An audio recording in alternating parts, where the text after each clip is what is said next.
Assalamu alaikum ağayın. Ötkönde Manas sabaqtары деп қолдан келишинче сабак өттүк элек. Ошондо кеп кылганбыз. Көчмөндөр оюндары жөнүндө дагы сабак өтөлү деп. Көчмөндөр оюндары жөнүндө айтып калганыбыздын себеби мен бул боюнча бир китеп жазгам. Ал кийинирээк айтабыз. Көп жылдан бери ушул көчмөндөр оюндарын иликтеп, ошол китеп жазуу абгеринде жүрдүк, изилдеп. Анан эми көчмөндөр оюндары деген аталыштын өзүн алалчы, ошонун тарых таржымалын. Мына Советтер Союзунун убагында аркы эгемендик жылдардан ардан мурдагы доордо, Совет бийлигинин доорунда дейли, национальный вид спорта, орусча айтканда спорттун улуттук түрлөрү деп аталып келди.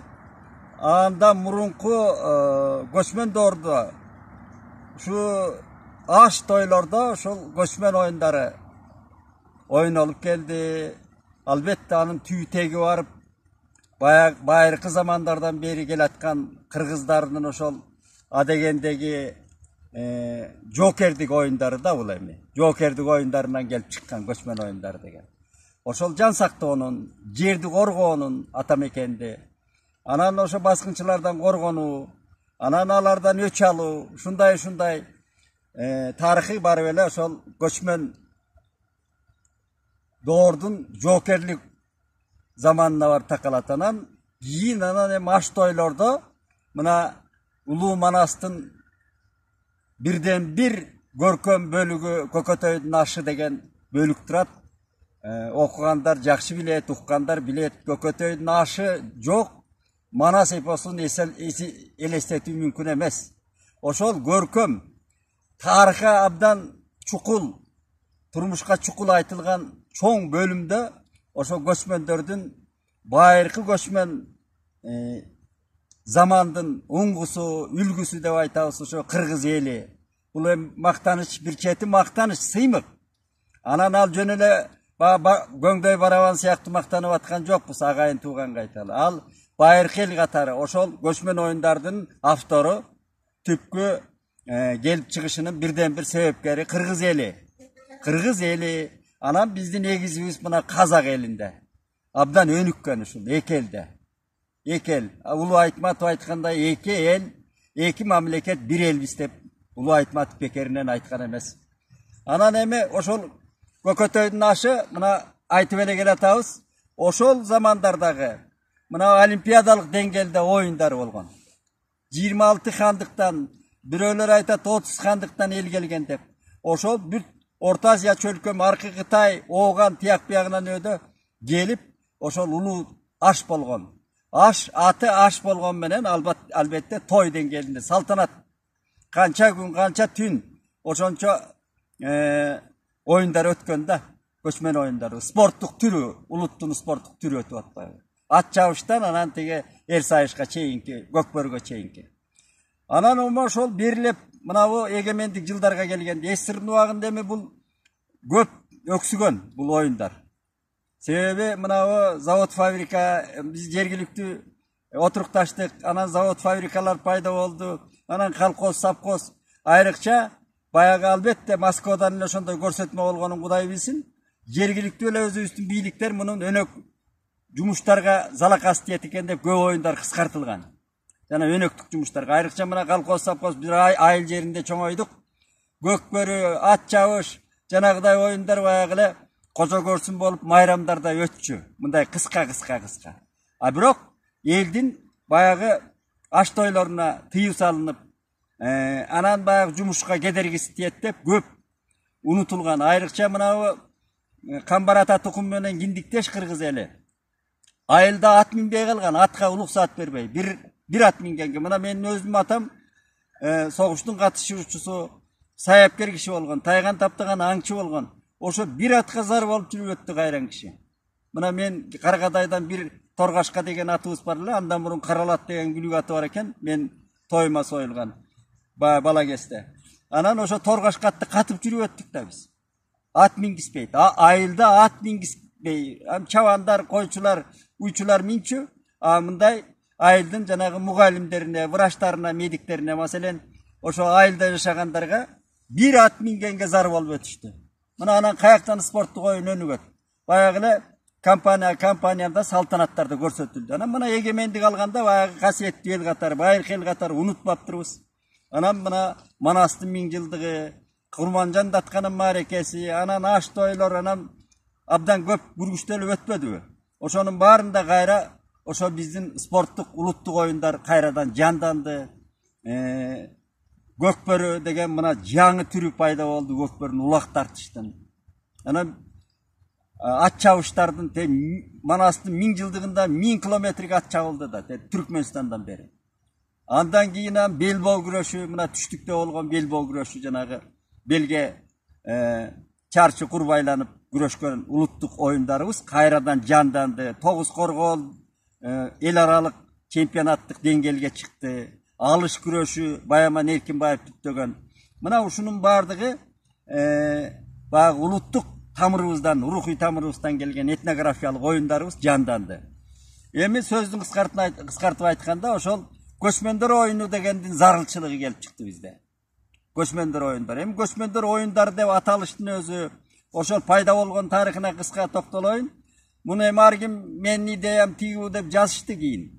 Мына 14-жылы биринчи оюндар өтпөдүбү? Дүйнөлүк деңгээлде башталды. А дегенде 20 канча мамлекеттен анан көбөйүп отуруп 3 сапар өттү го бизде. Абдан ийгиликтүү өттү. Мына Чолпон атанын атайын ат майданы, ипподрому кайрадан салынды, көлдүн кылаасында табияттын театры болду. Андан тиги Газпром салып берди ошол жерге жана жабык стадионду. Андан кийин анан Кырчында, мына Кырчын жанагы Чоң Ак Суу Капчыгайынын башында Кырчын жайлоосу эмне деген кол менен жасап койгондой жарыктуу укмуш жер экен. Мына ошол жерде бүт Ала Тоо коюнундагы жалпы кыргыз эли чогулуп ошол жерде майрам кылып отурду го баары. Мына ынтымакты кыргыздарды бириктирүүнүн бир оюну, бул абдан бир ушул жөрөлгөсү болду. Кыргыздарды бириктирүүнүн, элди бириктирүүнүн, жанагыдай парламенттик шайлоо, анан президенттик шайлоо дегенде эле бөлүнүп эле, жарылып эле, урууларга чейин майдаланып кетип бараткан психология ушул көчмөндөрдүн оюнунда кайрадан дух алды. Кыргыздын бир руху ойгонду. Мен өз көзүм менен кыдырып көрүп жүрдүм, ошол 3 оюнунда тең катыштым, китебин жаздым. Элди бириктирүүнүн бир сонун баягы себеби тамырыңдан, рух тамырыңдан келет экенсиң да. Элдин байыркы унутулуп бараткан, жанагы булактын көзүндөй бүтөлүп бараткан ошол руху дүйнөсү кайрадан ачылып, тетиги Лейлек Баткенден тартып, койчу бул Талас, Ат башы баары келип, ошо Кырчында бири-бирин сыйлап, эл боз үйлөрүн тигип, болгон кол өнөрчүлөр келип ошо майрам болду го. 3 сапар чоң майрам болду. Мына ошонун артынан анан Улуу Арабияга бардык биз, 1500 киши. Мунун ошол идеясын биринчи ким түптөгөн деген маселеге келсек, акыйкат үчүн айталы, мына Аскат Акбаев деген көлдүк жигит бар. Кезинде Аврора жанагы санаториясынын директору болгон. Андан кийин тиги Ошту Ысык көл облусунун губернатору болду кезинде. Анан ошол жигит жана ат чабыш федерациясынын башчысы болчу кезинде. Ошол жигиттин идеясы. Мен билгенден. Биринчи ошол 10-жылдан баштап, 9-10-жылдан баштап ошо айтып келди дагы, газеттерге, басма сөзгө интервьюларды берди. Анан Атамбаев колдоду ошо кездеги президент. Шуга чейин жетип, анан 14-жылы биринчи көчмөндөр оюндары өттү. Мына ошол 14-жылы көчмөндөр оюндары болот, болбойт деп турган кезде мени мына ошол улуттук жанагы жаштар саясаты жана спорт комитетинин алдында 1913-жылы, 1 жыл мурун улуттук оюндардын спорттук оюндардын улуттук түрү деген дирекция ачылган. Ошо дирекциянын башчылыгына Алмаз Касенов деген да кара колдук жигит бар. Ошол жигит болуп, анан мени чакырып калды. Бирөөлөрдөн укса керек, анан ушул жакшы билет, ушул этнографияны тиги бу изилдеп жүрөт дегенде, анан барып анан ошол Алмаз мырзанын демилгеси менен ал мурдатан эле идеясы бар экен. Мынабы Айкөл Манас оюндары деп ат коюп, ушундай китеп жазып бериңиз деп, анан мен ошол Алмастын Мырзанын демилгеси менен бүт ала тоону кайрадан кыдырып, кайрадан жазма булактарын аңтарууга туура келди, архивтерди кароого туура келди. Анан ошондо мынабу Айкөл Манас оюндар деген китебин чыгарганбыз. Мына бул 500 нуска менен чыккан, таралган. Эми Кудай кааласа кийин дагы анан бул эми Көкөтөйдүн ашынан ошол Шабдандын ашына чейин, Октябрь революциясынын алдына чейин болгон Ала Тоо коюнундагы көчмөндөр оюндарынын окуяларын мен кыскача топтогом да. Ат чабыштан баштап тиги Көкбөрүгө чейинки көп оюндар. Эми көчмөндөр оюндарын ошо кездеги атам замандан келаткан оюндарын эсептесең 500 түрү бар экен. Балдардан, наристе балдардан, эс тарткан балдардан тиги чоңдорго чейин ойнолгон оюндарын санап отурсаңчы, изилдеп отурсаң, муну Советтер Союзунун убагында аз-маз изилденген экен. Андай жеткире изилденген эмес. Анан бул эми бул туңгуч китеп болду деп эсептесек болот да, кеңири масштабта жазылган. Ошо менен анан мына 3 сапар өттү деп атабыз. Абдан ийгиликтүү өттү. Биздин кыргыз элинин урухуй дүйнөсү ушундай аз эл болгонубуз менен, чакан эл болгонубуз менен ушунчалык байыркы эл, байыркы урухуй казынасы бай экени дүйнөгө даңазаланды. Мына жерден айтып атам, Түркияда дагы ушул форумдарга катыштым, Казакстандагы форумдарга катыштым, ушул көчмөндөр оюндарынын арты менен. Анан Улуу Арабияга, Меккеге чейин алып барышты. Мына Арабияда 20 күн 19-жылы 2019-жылы март айынын 7-синде учтук эле ушу жерден. 1500 анан 2000ге чыкыл деп айтылып жүрөт. Ошончо кыргыздар ошол Асхат Акбаевдин жетекчилигинде Карол менен Арабиянын Карол менен келишим түзүлгөн экен. Ошонун алдында ушундай алардын да бир төр жарыш деген оюну бар арабтардын. Ошон менен 20 күн бою ошо Арабияда жанагы чөлдө этнографиялык шаарчасы бар экен. Ошол жерде мына кыргыздын боз үйлөрүн тигип, кол өнөрчүлөрү барып, араб дүйнөсү ошол алардын максатын мен түшүндүм. Кийин алар ошо биздин оюн аркылуу этнографиялык баягы борборун андан ары өркүндөтүү, кеңейтүү экен максаттары. Албетте нефти тиги булардын байлыгы укмуш, бирок ошонсо да арабтар жана этнографиялык байыркы эл да булар дагы. Көчмөн эл болгон арабтар дагы жана кум учурган чөлдө көчүп жүргөн. Ошол көчмөн дух бар аларда. Анан бизди таанып алар, признавать этип орусча айтканда. Анан ошолор алып барды. Анан биздин Кыргыздандын ошол Асхат Акбаевдин Көчмөндөр ааламы деген компаниясынын аркылуу биздин Кыргызстанга келип мурдатан тиги көчмөндөр оюндары менен алакалаш болгон 90 канча мамлекеттен өкүлдөр барды. Албетте өнөр постору барды ошол жерге. Анан арабтар таң калды да. Айрыкча биздин жана чабендестерге таң калды. Мына биздин каскадерлорго, жана кыз куумай, сал бурун оюндарын көрсөтүштү. Арабтар таң калбай калыптыр. Байлыктын жанагы дөөлөттүн негизинде да арты менен. Булар ошо көчмөндөр оюндарына таң калды. Ошондо бир сыймык пайда болот экен. Мына биз жөн эле эмес экенбиз. Биз манасты эле сөздү эле жаратып койбой, биздин эмне деген ошол жараткан жаратмандыгыбыз, ошол көркөм дүйнөбүз, урухуй дүйнөбүздүн тереңдиги, казынасы ошол жерде бир ачылган да. Анан эми мен кыскарта айтып, мына ошо китептен бир 2 жүзүндү окуп берейин. Анан ошо менен сөзүбүздү бүгүнкү мына кириш сөзүбүздү, бул кириш сөз деп эсептегиле агайындар.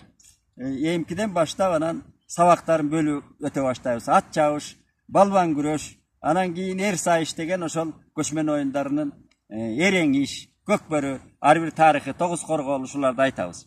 Анан мен мына кириш сөзүн кыскача окуп берейин.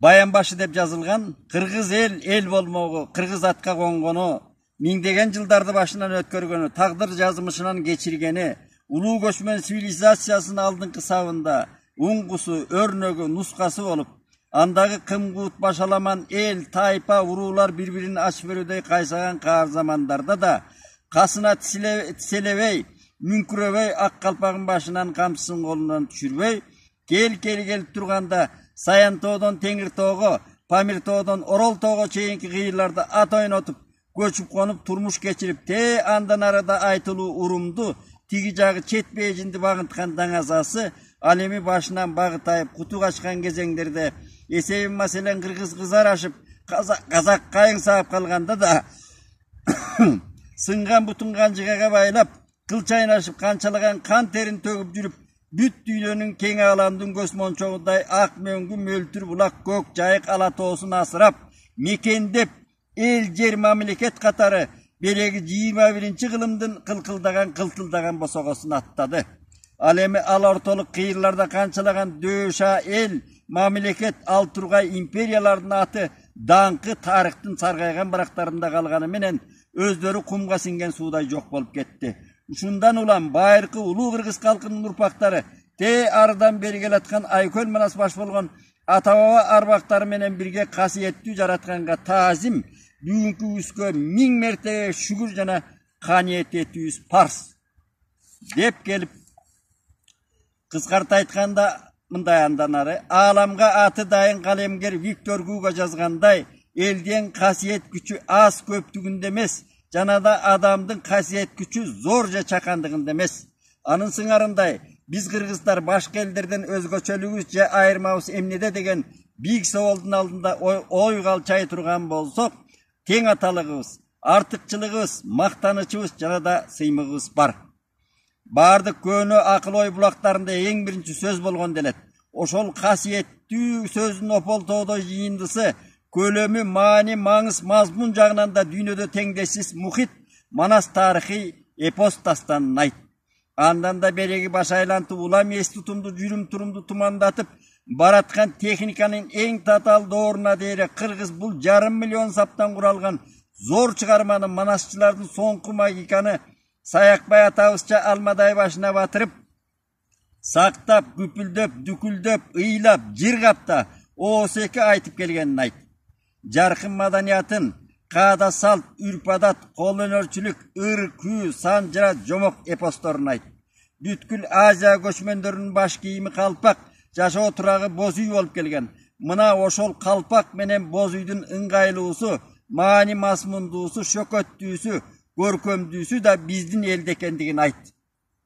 Көчмөн эл журтту азап тозоктон, ач бөрөдө жоодон коргоп, урпак уңгусун улаганга негизги өөлгө акыл ой менен дене түзүлүштү өстүрүп, өркүндөтүп, таптап курчутуп келген, ордо оюну баш болгон ат чабыш, эр сайыш, балбан күрөш, эр оодарыш, жамбатыш, көкбөрү, тогуз коргоол, салбуурун, кыз куумай, тыйын эңбей сыяктуу жоокердик, акылмандык, көңүл ачуучу жүздөгөн спорт оюндарын айт деп баш сөзүн жаздык эле.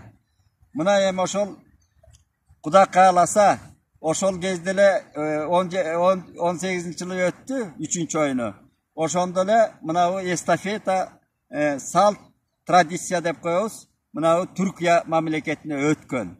Анан түрктөр өткөрөбүз деп атканда пандемия болуп калды 20-жылы. Андан жылдырып жүрүп, анан быйылкы жылы өтө турган болуп атат. Быйылкы жылы күздө, сентябрь айында го болжолу. Ошол кезде мына Түркиянын Изник деген шаарында байыркы учурда биздин кыргыздар ошол боордошторубузга барып болушуп, кыргыз атчандары бар, жоокерлери алып набыт болгон ошол шаарда эстелиги турат. Ошол шаарда өткөн турат. Эми мына ошого дагы мен мынабу китепти бир 3 тилде ушуну бир жыйынтыктап кийин мен дагы кыдырдым, мынабу түштүктү болгон архивтерди бардык куйма кулак аксакалдардан өйдө кыдырып жыйнаган 2 томдугу бар ушунун. Ошону каражаттын жоктугунан чыгара албай атабыз. Эми ошо каражат табылып калса, мен 3 тилде чыгарып барсам деген тилегим бар ошол. Мынабу кыргыз, түрк, англис тилинде. Ошо бир тексти. Анан сүрөттөрү менен. Ошол Көкөтөйдүн ашынан бүгүнкү 18-жылдагы акыркы көчмөндөр оюндарынын чемпионатына чейинки окуяларды, анан жанагы ат таптоо, куш салуу, саяпкерлик, мүнүшкөрдүк, ошонун баарын эрежелеринен өйдө топтоп 2 томдук кылып койдум эле, даярдап койгом. Мен ошол каражат табылса, финансы чечилсе, ошол жерге бир белек кылып элге тартууласак деген ниет бар. Эми Кудай кааласа, мынабу кыргыз айрыкча автору катары көчмөндөрдүн оюндары, анан казак эгисибиз ушул эл анан жалпы түрк дүйнөсү барып өткөргөн турат. Ошого бир ийгилик каалайлы. Бул биздин жалпы ошол элибиздин руху, духу көтөрүлүп, ошол биздин эл экенибизди, журт экенибизди, мамлекет экенибизди далилдей турган бирден бир чоң өнөр. Ana bizim janagı ekonomikabызды da өнүктүрүүнүн чоң абдан өбөлгөсү болот. Бул туристтерди айрыкча дүйнө кызыгып атат. Муну кийин биздин мамлекет жакшы финансылык акыбалга келсе, жылына 2 жолудан же болбосо 2 жылда 1, 3 жылда 1 болобу автор катары ушул эл өзү Ала Тоо коюнунда өткөрүп туруу керек. Мына облустарды кыдырып, жанагы ат майдандарын кайрадан жандандырып, ипподромдор мына каралбай калбадыбы? Ипподромдор, ат майдандары каралбай калды го. Муну өзүнчө управление кылып, башкармалык кылып, президенттин алдына алып чыгуу керек эле да. Жанагы президенттин алдында улуттук тил, жанагы академия түшкөн сыяктуу, жанагы Айтматов менен Манас академиясы сыяктуу президенттин алдында. Муну көчмөндөр оюндарын президенттин алдына алып чыгыш керек. Ошондо анан иш жылат. Буга абдан дүйнө кызыгып турат. Анан эми ошол ийгилик тилеп, жакшылык тилейли. Эмкиде ат чабыш менен биринчи сабагыбызды баштайбыз, Кудай кааласа.